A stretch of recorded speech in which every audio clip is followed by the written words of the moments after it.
உன்னை நினைத்தாலே முக்தி வந்திடும் அண்ணாமலையானே.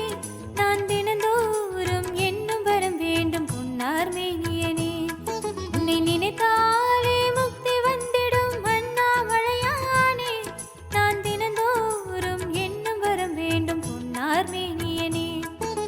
சித்தர் பூமியின் ஜீவனாகிய சிவகுரு நாயகனே. சித்தர் பூமியின் ஜீவனாகிய சிவகுரு நாயகனே. சிவபுராணமே போற்றிடும் ஹரனே. சிந்தையின் மொழியே அண்ணாமலையே. சிவம் சிவம் சிவம் சிவம் அன்பே சிவம். தினம் தினம் தினம் தினம் செய்வோம் சிவ தியானம். சிவம் சிவம் சிவம் சிவம் அன்பே சிவம். தினம் தினம் தினம் தினம் செய்வோம் சிவ தியானம். உன்னை நினைத்த